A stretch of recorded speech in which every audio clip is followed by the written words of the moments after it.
So with me in studio, the double champ of Oktagon, the heavyweight champion and light heavyweight champion, Will effin Fleury. Oh, how you doing? Happy to get to talk to you again. We talked about previous the interview that you are so proud about this performance. Is this the biggest fight or maybe the biggest milestone in your career? Yeah, definitely.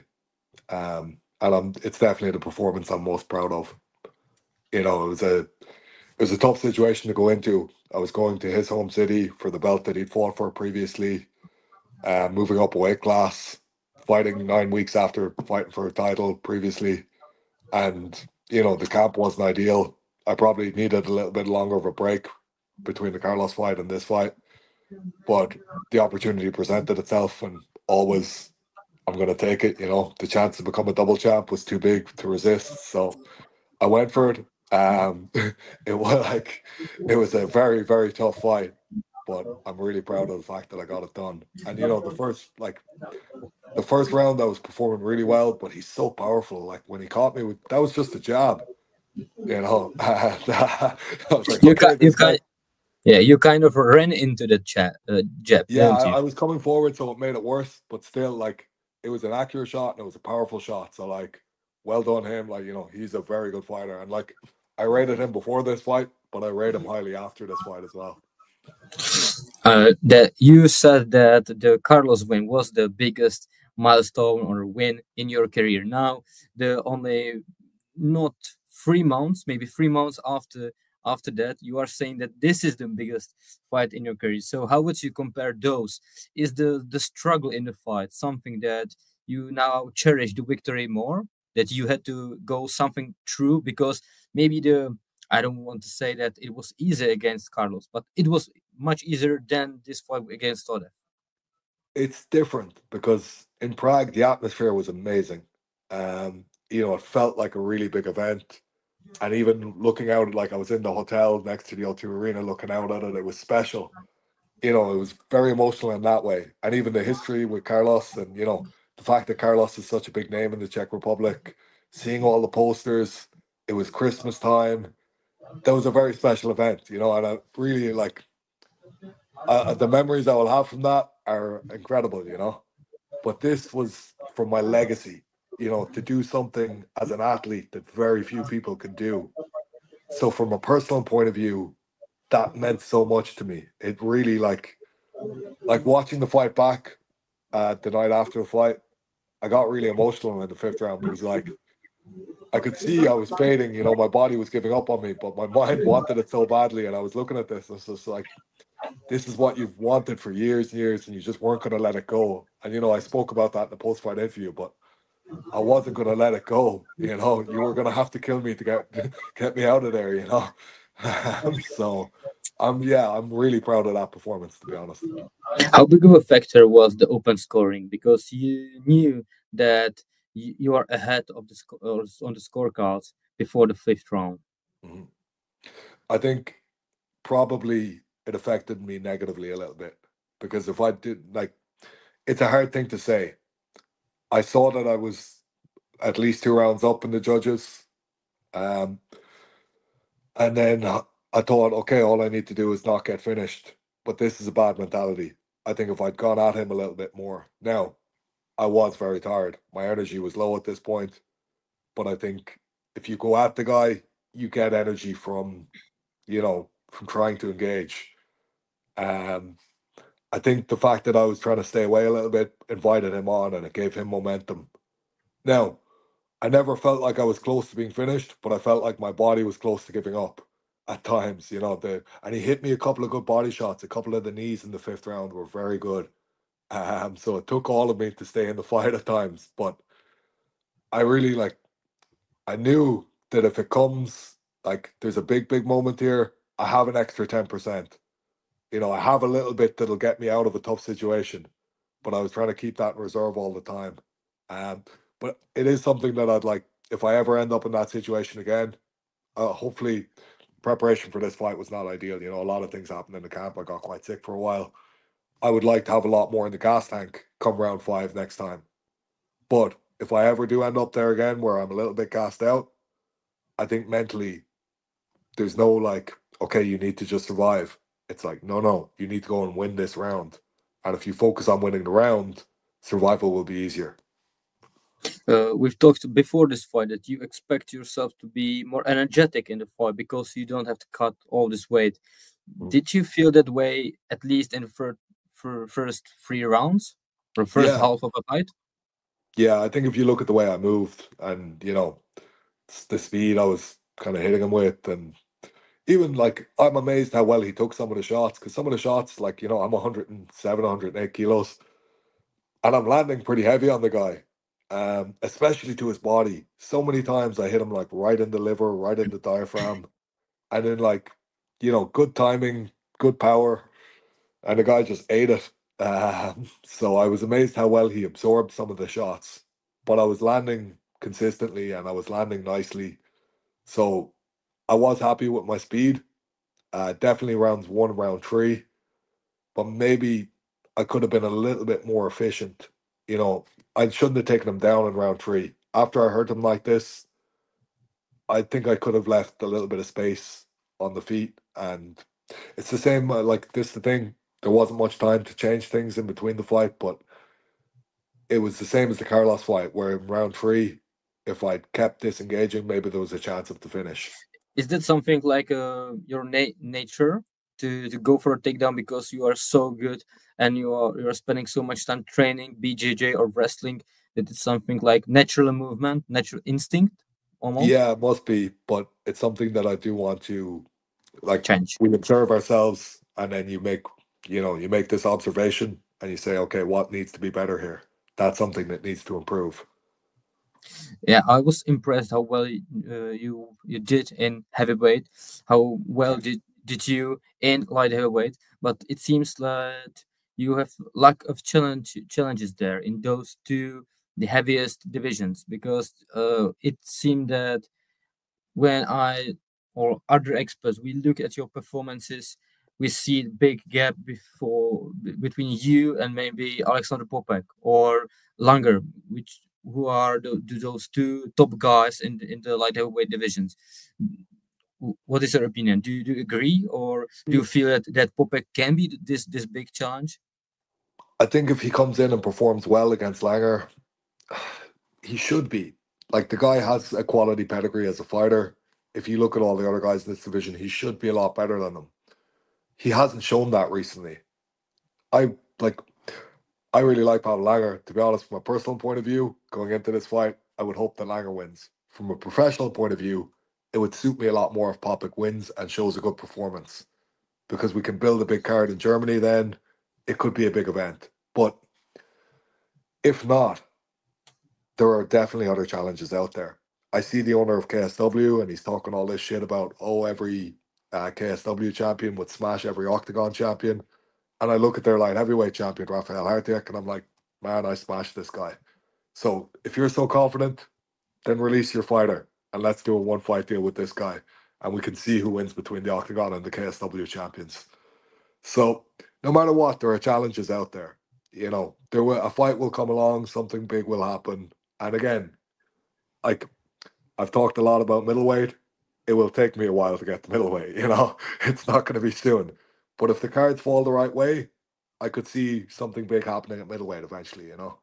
Of course, in the middleweight there are some more interesting matchups, maybe even for fans' point of view. And the Rafael Hardik, it's probably not going to happen because it would be a stupid business decision from KSW, or it would be stupid from Oktagon to let you go to KSW for one event. And I don't see the fusion of those two organizations in one event. So, well, I'm just calling them out because, like, let's be honest, right? You're saying all your champions would smash it.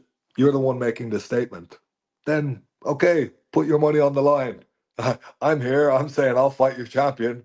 If you want to prove it, prove it. I'm here. Sure thing. I want to ask you about this, that you are a champion, but you are going to someone's hometown and you are the other guy. And in Prague, you were also the other guy. When when will be the time that you will be the hometown boy, or not the hometown boy, but the crowd's favorite? I hope soon, but it's not totally in my control. All I can do is go in and be the best fighter I can be. So far, I feel like I've done a pretty good job with that. But unfortunately, Oktagon aren't based in Ireland. You know, they don't really have a massive pull in the Irish market yet. I'm hopefully going to increase that pull. Maybe if they get the right media connections here, you know, with some of the terrestrial channels, and things could become a lot bigger over here. And I think there's an appetite for MMA in Ireland right now, but it's a kind of a hard situation because we've been to a really high place before, and now some of the fans that were fans 10 years ago, they've turned off MMA a little bit. And you have a new crowd coming up, though. There's always a new interest and a new thing. So I think it's just angling it the right way. But there's a huge market in Germany. There's a huge fan base in the Czech Republic already. And like, look, you guys are doing these interviews. You're giving me great coverage. There's a huge opportunity for me to become a household name in the Czech Republic or in Germany. I think I have the skill set. I think I have the character. I don't see any reason why people wouldn't eventually buy into what I'm about and like this whole thing. I think a lot of the fans already have. I think I got a lot of respect for beating Carlos, and even, you know, the way that fight went. And I'm really happy with how everything has gone in the last 11 months. It's been a crazy whirlwind of a journey, and like, this has only been 11 months. So there's a long road ahead of us, and I'm excited about what that can bring. But I think eventually, even if I'm fighting always Czech guys or German guys and I'm the away guy, I really don't mind this because I've embraced this so far. And I think eventually, once people get to know you pretty well, maybe they're like, he's not our guy, but still they kind of love you deep down, you know? Sure. I want to ask you about the Ireland. Do you think that Octagon can be successful in our Irish market? Because, as you said, many fans who loved Conor McGregor 10 years ago now switched off and don't watch MMA that much, and they are probably just waiting for Conor to come back. Do you think that you have this star power to bring up a few thousand people to arena to watch your fight, or Octagon needs more talents, more name, maybe from his SBG? Yeah, they would definitely need to sign a couple of other Irish guys. But I also think there's an appetite for what I am in Ireland. So I'm not some crazy brash guy. You know, I'm willing to talk a little bit if somebody's putting it on me, if somebody's like trying to come in and intimidate me. I'm not going to let that happen, you know. But at the same time, I'm not going to go out and try and bully anybody or do anything silly or, you know, talk too much shit. I think in Ireland now, that sort of an athlete can sell. And we do have, like, we have a very sports hungry fan base. People here absolutely love sport, you know, and Gaelic football and hurling are our two main sports, and probably most of the world don't even know these. But as a kid, these are the biggest sports by far. Everyone plays them. You know, they sell out 80,000 seats in the National Stadium here in Croke Park. Like every year, the finals of this are sold out, and it's, you know, a huge event. And this isn't even a professional sport. You know, it's all amateur guys. So we have a really rich sporting culture in Ireland, but it's about tapping into that the right way. I really feel like Octagon could tap into this. And I think, look at what they do. Like, they've built such a good market in the Czech Republic. They're so mainstream. I look at Germany and what they're doing there, and it's like they're making themselves quite mainstream there as well. And that's a huge market. I know Ireland is a smaller market and it's probably less appealing for them. But I think when you have a guy like me, and you have me for a couple of years at least, it would be silly not to try to take advantage of this opportunity. Let's move to middleweight, or you should move to middleweight. Give me a minute, yeah. How hard will it be? And did you talk about it with some nutritionist or some doctor about how hard and how long would it take? So right now I'm a little bit heavier than I was at Christmas. Not by much, maybe only 2 kilos. But I haven't actually talked to a nutritionist yet. I think it would take roughly 6 months. But it's about the incentive. You know, if I have a reason to do this, I will start doing it. For right now, I know I can make light heavyweight quite easily, and it looks like I have to defend my belts as well. So I'm going to stay roughly at this weight or close to it, and we will see, because if there's a big opportunity, I will go. But if I don't have a reason to really restrict my calories and I can feel a little bit better about being alive on a daily basis, I'll keep doing that, you know? You should have like you would have to cut a muscle as well, I reckon. And Yeah. how much would it affect your performances? Because you are originally middleweight. How different do you feel now in light heavyweight or heavyweight? And how did you feel before in middleweight? So I felt better when I gained the weight. I would like, it's funny, like, I think I proved this on Saturday night. I told everyone, and you know, a couple of journalists in Ireland, I said, I've actually gotten a little bit faster since I've gotten bigger. And some of that is just working my skill set constantly, and I'm throwing a lot more hands on the pads. But I feel like I would now maintain that speed if I went back down, because it's my nerve. Like, I've designed my body to be, you know, faster and move a little bit better. It would, time will tell. I don't know how I will feel. Like, I think it's about skill sets, and I've increased my skill set to a point where I see everyone in the middleweight division, and I think, yeah, I could have that guy. I could take this. So, and there, it seems to be where the really big fights are right now. You know, you have Mordov, you have Kinsel, you have Engazek, and even Mateus Penis might win the tournament. Jocko could win the tournament, and that could be a big story eventually if he, you know, if he starts to perform big. So you never know. It's just, I'm looking at the fights that could be lined up. I see Popik at light heavyweight. Possibly Tadev wins one or two fights, and there could be a rematch at heavyweight there. Who knows? Let's see how things go. But I'm open to the biggest challenges.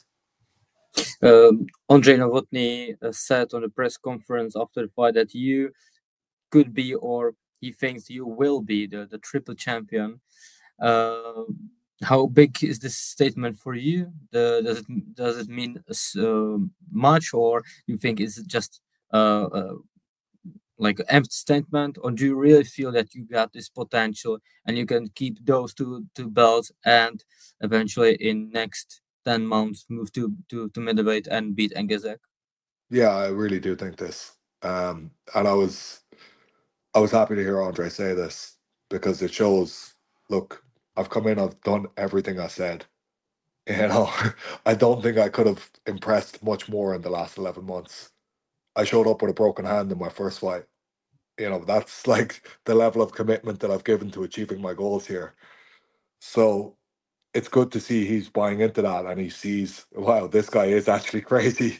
He will do these things that he says he's going to do. And I like that he's now observing that and seeing it, and he believes it too.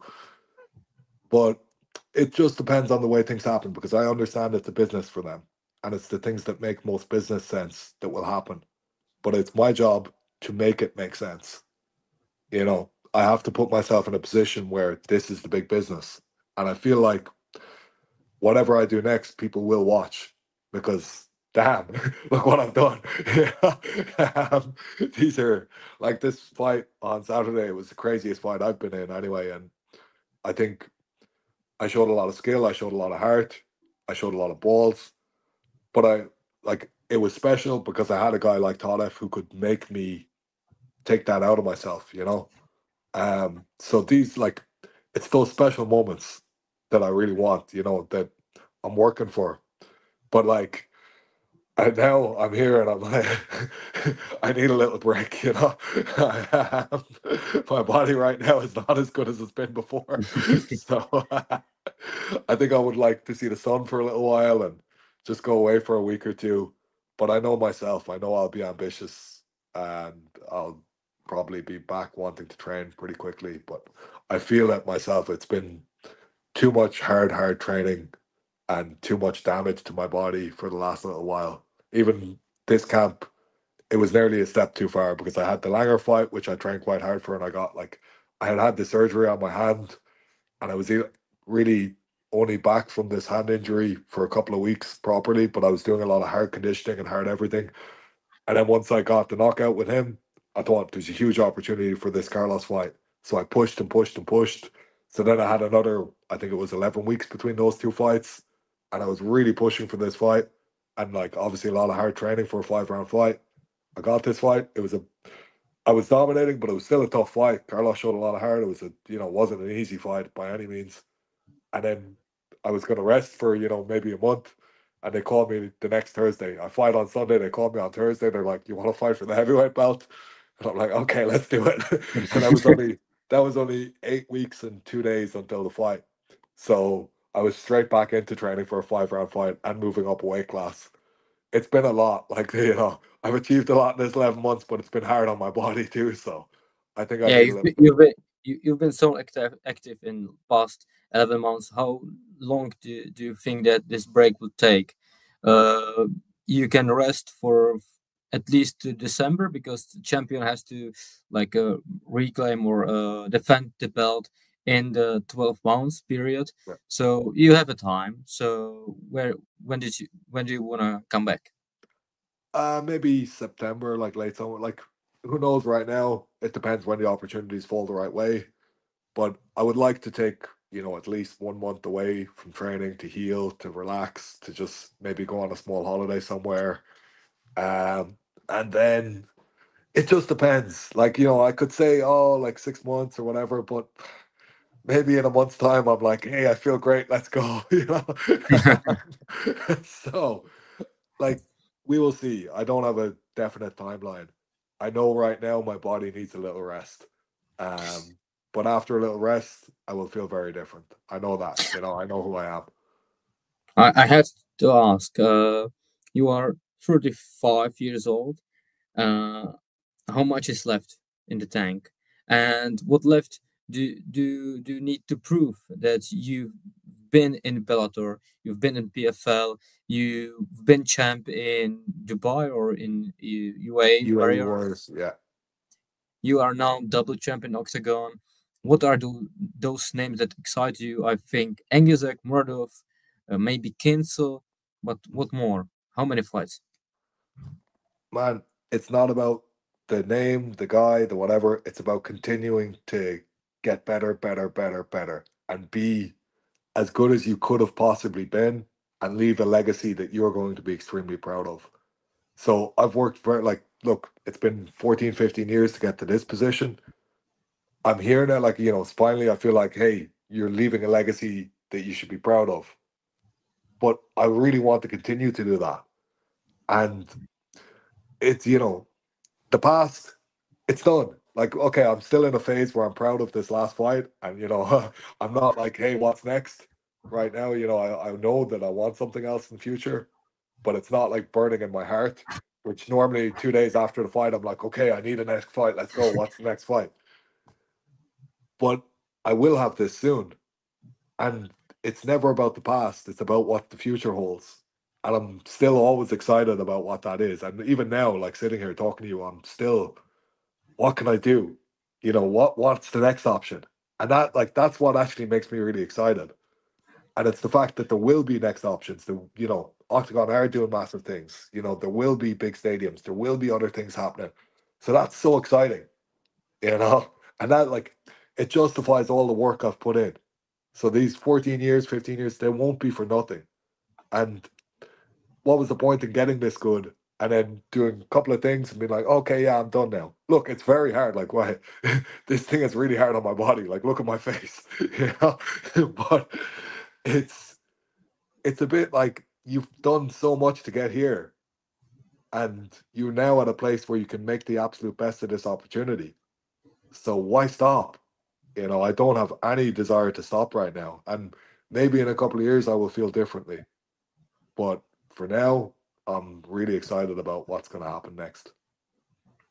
So at the end of the interview, I want to present you a few names, and I want you to get 2-3 words about them. Okay. Is that all right? Yeah, sure. Yeah. So Lazar Todev. Tough bastard. Karlose Vémolu. Also a tough bastard. Mahmud Muradov. Interesting prospect. Patrick Kinsel. Needs to prove himself. Kerem Engizek. Fake champion. Do you want to talk more about that? I don't think he's earned the position that he's in. You know, he's number 3 pound for pound. I've watched his fights. This Kinsel fight, Kinsel didn't really show up in that fight. I feel like he's been given a lot of respect that he hasn't quite earned. You know, they're saying he's undefeated for 10 years. Yeah, my mum's undefeated in the last 10 years too, you know, because she hasn't really fought anybody either. So, like, come on, like, maybe he's a good fighter, but he hasn't shown it recently. So he just needs to prove himself as well, you know. And I don't think he deserves this position that he's in right now. So let's continue. Matej Peñas. Very talented. Daniel Škvor. A ballsy bastard. He's the only guy who called for me. So when I made this call out video, I didn't even mention his name directly. But he called for me. And like, he knew that was a tough fight and he still did it. So huge respect to him. And last but not least, Krzysztof Jotko. Another guy who needs to come in and start to prove himself a little bit. Like, he's talked a lot. He said he wanted to fight me again, all this type of thing. Okay, cool. You go and do something now. I've gone and done a hell of a lot since we fought. So, show me. Will Fleury.